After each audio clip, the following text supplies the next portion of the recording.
Unit 2.2. We're back. So what we're going to do here is we're going to focus on instantiation, which is creating and storing objects. So instantiation is when you create a new instance.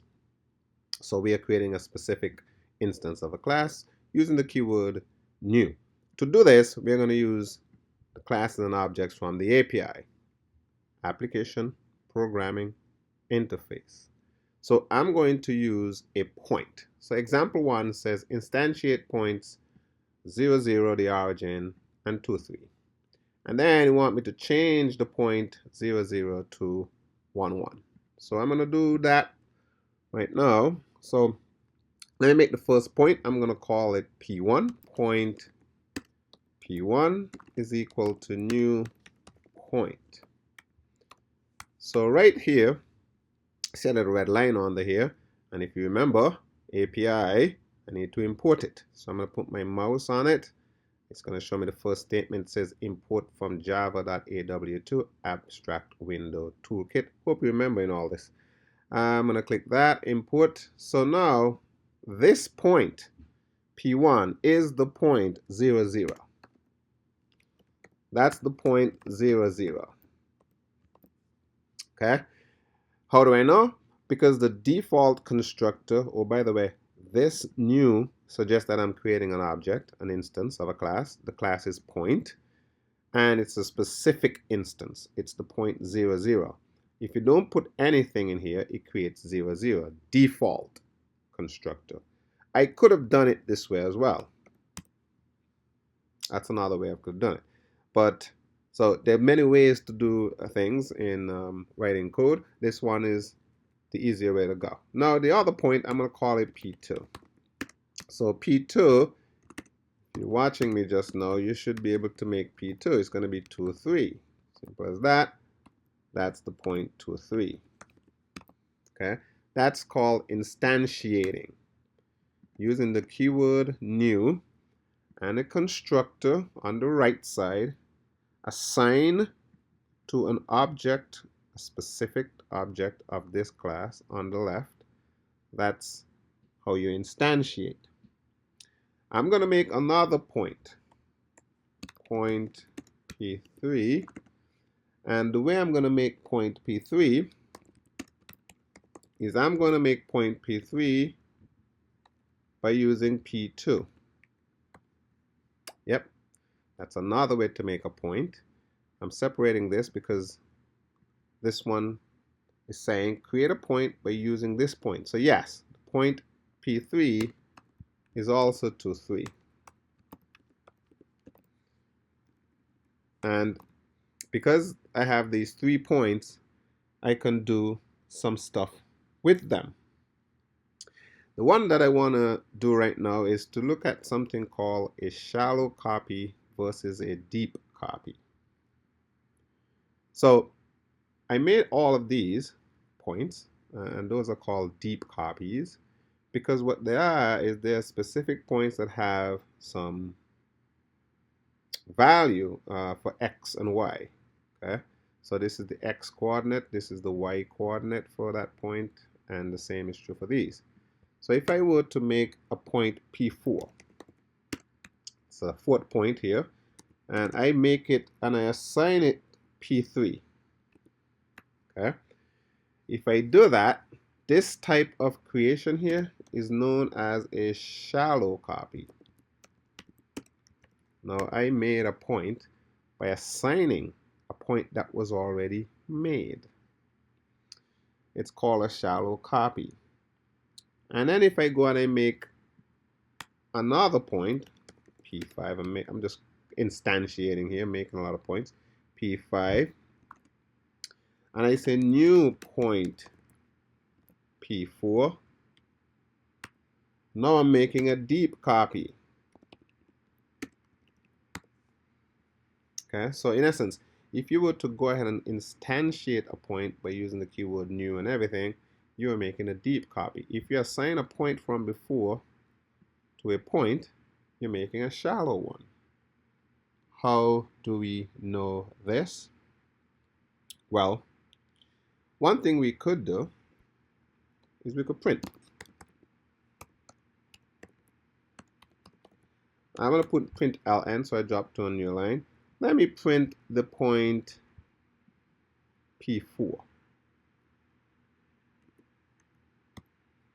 Okay, so I'm going to run this, save and run, and we're going to see how P4 looks. It says it's a point, it's a Java AWT point, and the X is 2 and the Y is 3. Perfect, that's what we expected, right? Because P4 is made from P3 and it's 2, 3. So let me try printing P5. Let's print P5. So now we're going to do P4 and P5. Let's see how that looks. Perfect. We expected that as well because P5 was made from P4. P4 is 2, 3. P5 will be 2, 3. All right, here comes the deep copy versus shallow copy now. Suppose I say P3 dot set your location to, I'm going to change it. Let's change it to 10, 10. Okay?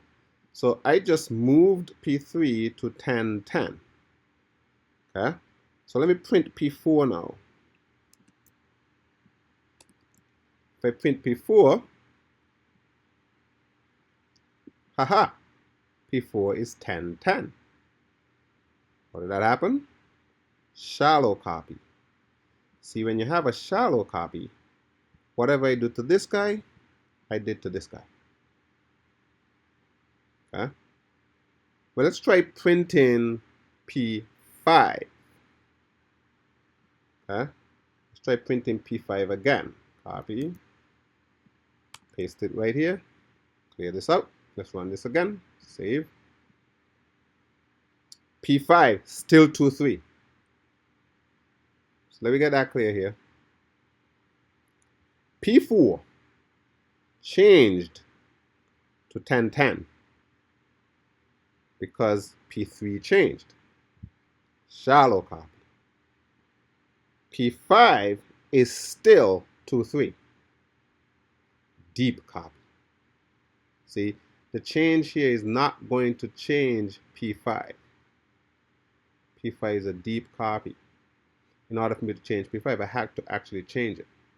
But when a shallow copy, whoever that copy is coming from, if that thing changes, it affects you.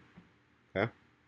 Now, one more thing I'm gonna touch on here is it says to change the point 0, 0, which is P1, to 1, 1. Well, we just saw that, so let me do that.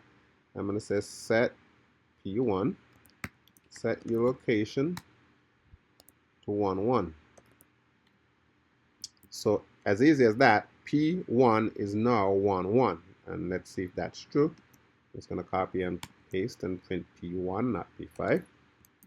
So if I run that, you would see P1 is now 1, 1 because I changed it.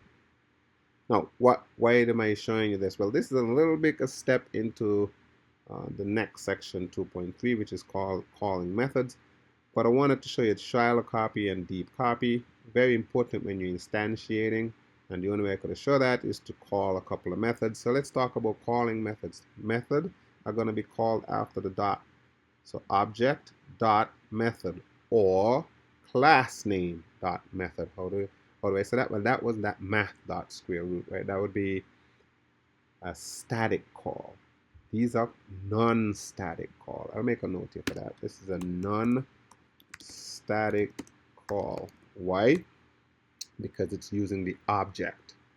The specific instance of the class is doing the action, the behavior.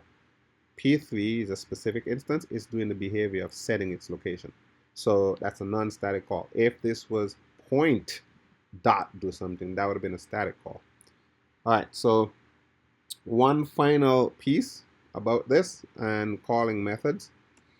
I'm going to do one final print here, and the print that I'm going to do is I'm not going to print just P1. I'm going to say P1 dot get X. And I'm going to put a space between that. And I'm going to say P1 dot get Y. I'm sure you were thinking there is an X and a Y. if I have a point, these are getters. These are getters. We could also go p1 dot set location, and those are setters. And you could tell this is a setter up here because I could set the x and the y, and I could get the x and the y. All right, so I'm going to go ahead and run this. What you will see is the point 1, 0.0, 1.0. So you may say, well, wait a minute. Want these integers to start? That's true. But when you write the getters, return doubles. Why? Because you may change the point and it requires you to do some calculations which would end up getting you a decimal value. So because of that, the API is sending back these in doubles, even though they were created with ints. So that brings us to the end of section 2.2, and we will continue with the calling of methods in section 2.3.